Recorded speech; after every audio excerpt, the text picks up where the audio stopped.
dragão morreu, Nianor morreu, Túrin morreu, Brand morreu, todo mundo morreu, essa porra. Primeira Era, capítulo 31. Tuor. Tuor, filho de Huor, que era irmão de Húrin, teve um destino bem diferente do seu primo, Túrin. Após a morte de Huor na Batalha das Lágrimas Incontáveis, a vila que a sua família morava, em Hithlum, foi invadida por homens cruéis. Porém, a esposa de Huor, que estava grávida, conseguiu escapar e vagou por alguns dias pelas terras selvagens na região. E quando ela estava prestes a dar à luz ao bebê, ela foi encontrada por alguns Sindar de Mithrin, que moravam numa vila oculta em cavernas ali perto. E foi nessas cavernas que nasceu Tuor, filho de Huor, herdeiro da casa de Hador. E após alguns anos, a mãe deixou o filho para ser criado pelos elfos ninjas da vila oculta e partiu. E ela cavalgou ao norte, tamanho era seu luto, para encontrar e sepultar o corpo do seu amado marido. E a mãe de Tuor apenas encontrou a montanha de corpos deixada por Morgoth em Anfalglith, e se prostrou a chorar em seu sopé. Era uma visão bela e terrível ao mesmo tempo, visto que aquele era o único lugar isento de maldade naquela terra negra. E ali, em um lamento profundo, terminou a vida da esposa de Huor. E Tuor nasceu no mesmo ano que sua prima Nienor, algum tempo depois da Nirnaeth Arnoediad. E como eu já disse, essa era uma época negra para Beleriand, quando as criaturas de Morgoth andavam tranquilamente sobre a terra, encontrando pouca resistência aqui e acolá.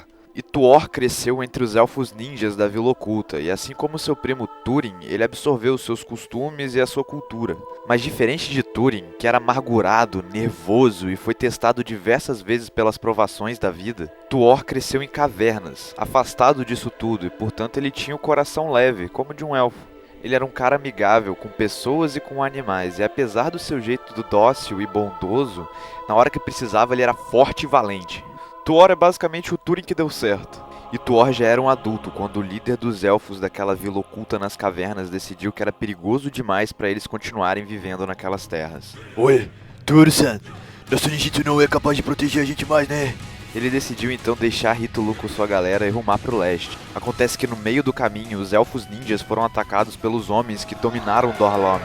E esses malditos mataram a todos, exceto por Tuor, que foi tomado como prisioneiro, pois também era um homem mortal. Tuor então serviu em Dor-lómin como escravo durante 3 anos, até que ele conseguiu escapar usando uma das suas bombas de fumaça. Tuor então decidiu voltar à caverna onde morava, e lá ele viveu durante alguns anos, defendendo suas entradas com as suas shurikens e as suas kunais. Em todo esse tempo que ele viveu sozinho nas cavernas, Tuor matava qualquer criatura que se aproximava de seu lar. Por conta disso, começaram a rolar uns boatos de que as cavernas eram amaldiçoadas pelas almas dos ninjas que morreram e etc. Então Tuor levou uma vida sossegada nas cavernas sem ser incomodado. Ele era solitário, porém alegre, e sempre que podia saía das cavernas para desfrutar a natureza, afinal ele tinha costumes élficos.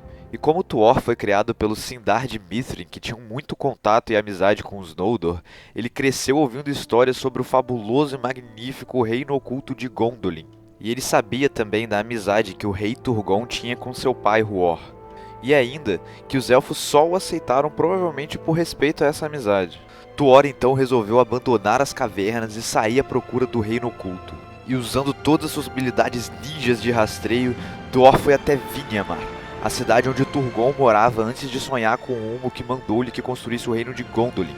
E ele seguiu alegre o seu caminho, cantando e tocando sua harpa. Quem olhava de longe até confundia Tuor com um elfo. Apesar de que ninguém nunca olhava de longe, porque ele era um ninja e ele se escondia muito bem, mas enfim.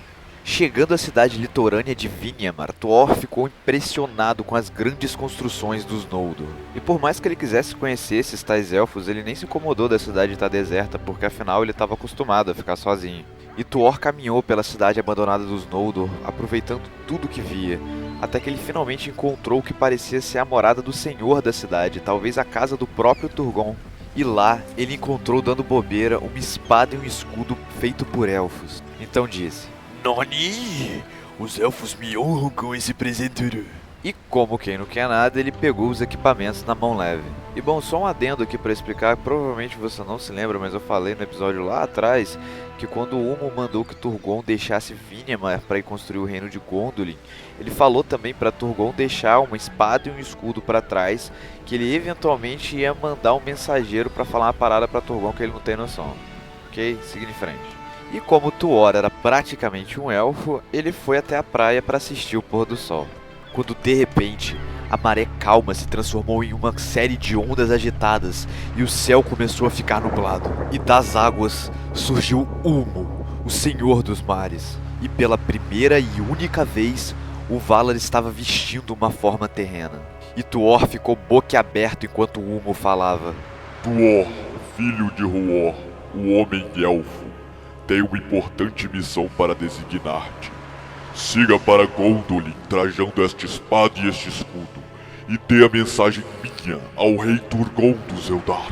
E Tuor aceitou essa missão, erguendo sua espada e seu escudo em sinal afirmativo para Ulmo, sem mesmo saber onde fica Gondolin ou que mensagem deveria passar. O Valar então arrancou um pedaço do seu manto escamado e entregou-o a Tuor. Vista minha pele, pois assim poderei proteger-te e o reconhecerão como meu mensageiro. Siga sempre as margens de rios se quiser minha proteção.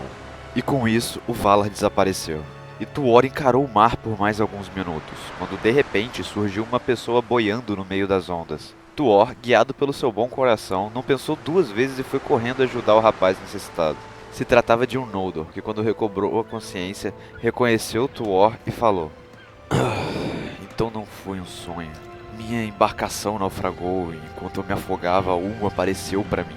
E ele disse que eu seria resgatado por um homem trajando as suas escamas, empunhando uma espada e um escudo feitos por meu povo, e que eu deveria guiar este homem-elfo até Gondolin. Ele só poderia estar falando de você. Então Tuor confirmou ao elfo o que aconteceu. Yata! Senpai finalmente me reconheceram. E o elfo falou: "Quê?" E Tuor falou: Elfuru-sama, não lhe conhece meu manto? Estou fazendo cosplay de Urmo. Me leve para o evento em Gondolin. O elfo ficou meio confuso, mas decidiu levar o homem até Gondolin, pois afinal ele se encaixava na descrição do Valar. Então, os dois partiram rumo ao reino secreto de Turgon. When the cold of winter comes, starless night will cover day. In the veiling of the sun, we will walk in bitter rain, but in dreams. Yo! Olá e sejam muito bem-vindos a mais um Ovo de Páscoa. Hoje nós vamos falar do elfo que Tuor encontrou na praia, Voronwë.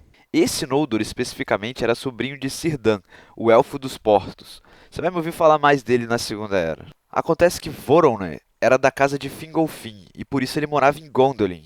E ele foi enviado pelo rei Turgon para procurar um caminho para Aman na esperança de pedir ajuda dos Valar na guerra contra Morgoth. Porque o bicho tá pegando e o bagulho tá sinistro. Mas ele não era o único com essa missão. Turgon também enviou alguns outros Noldor para a Ilha de Balas, onde Círdan era o Lorde. E esses outros Noldor também tinham o mesmo objetivo de Voronwë. E lá, na Ilha de Balas, Círdan, o Elfo dos Portos, construiu vários barcos para ajudar Turgon e os Noldor. Até porque essa ideia de Turgon de pedir ajuda aos Valar ajudava todo mundo, inclusive ele mesmo, o próprio Círdan. Mas todos aqueles Noldor que navegaram a oeste nunca retornaram. Porque eu não sei se você lembra, eu falei que Valinor ficou banida para aqueles que foram exilados, que foram para a Terra-média depois do fratricídio. Os Valar fizeram uma ocultação no continente, falaram para ninguém nunca mais retornar. Só que Voronwë se atrasou no caminho de Gondolin até a Ilha de Balas, e ele chegou depois de todo mundo, quando todo mundo já tinha zarpado há um tempo. E ele começou a velejar a oeste no último desses barcos. Depois de muito navegar, ele viu que Aman realmente estava fechada para o mundo. Então ele desistiu de sua missão e deu meia volta. Mas antes dele conseguir voltar com o barco para a Baía de Balas, seu barco foi pego em uma terrível tempestade que o naufragou, e Voronwë se afogou. Porém, pelas graças de Ulmo, Voronwë foi salvo e ficou à deriva, até finalmente ser levado pelas águas até Nevrast, onde ele encontrou Tuor nas praias de Vinyamar.